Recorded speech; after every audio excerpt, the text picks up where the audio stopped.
train wasn't supposed to be crowded at that hour.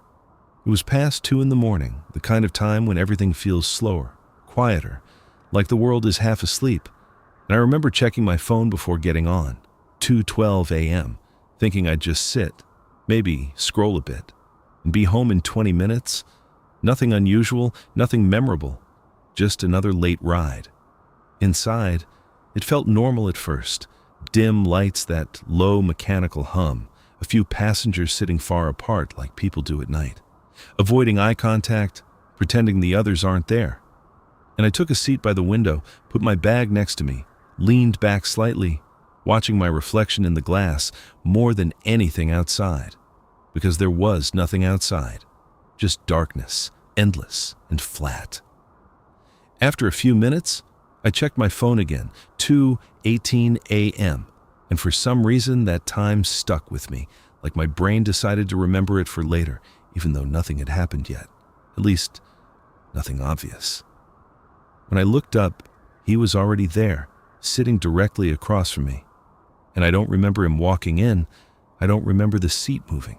Nothing. Just one moment it was empty, and the next it wasn't.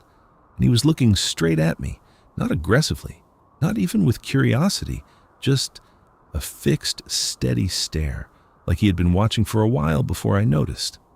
I looked away almost immediately, the kind of reflex you get when eye contact lasts a second too long, but this felt heavier, like there was intention behind it, something quiet but deliberate, and I told myself it didn't matter, just another passenger.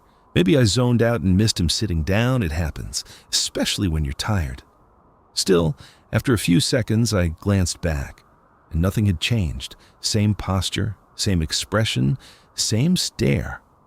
And that's when it started to feel wrong, not scary, just off, like something wasn't lining up the way it should.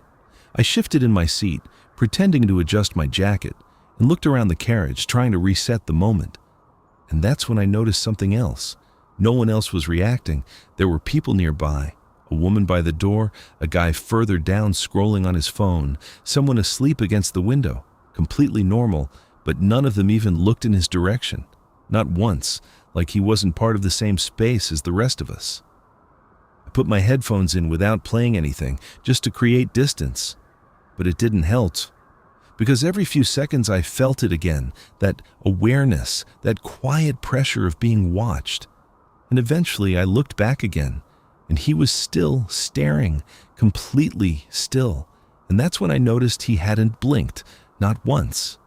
I watched carefully this time, seconds passing, waiting for that natural break. But it didn't come. And something about that hit deeper than anything else so far, because it wasn't just strange, it was unnatural. Then, very slowly, his head tilted, just slightly, like he was studying me, trying to understand something, and I felt my chest tighten without really knowing why. So I looked away again, this time longer, focusing on the window, on my own reflection, trying to ground myself in something familiar. But when I looked at the glass, I froze. Because in the reflection, he wasn't sitting across from me anymore. He was closer, much closer, almost right behind me, even though I hadn't seen him move. And for a second, my brain just couldn't process it, couldn't decide which version was real, the one in front of me or the one in the reflection. I turned my head slowly, carefully, like moving too fast might confirm something I didn't want to be real. And when I looked back at the seat across from me, it was empty. Completely empty. No sign anyone had been there at all. No bag, no movement, nothing. Just the same quiet train, the same passengers, the same dim light. Like nothing had ever happened.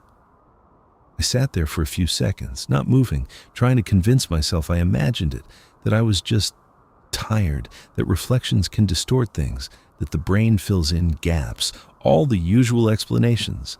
And eventually I looked back at the window one more time, just to settle it, just to prove to myself it was over. But in the reflection, he was still there, standing directly behind me, closer than before, and this time, he was smiling.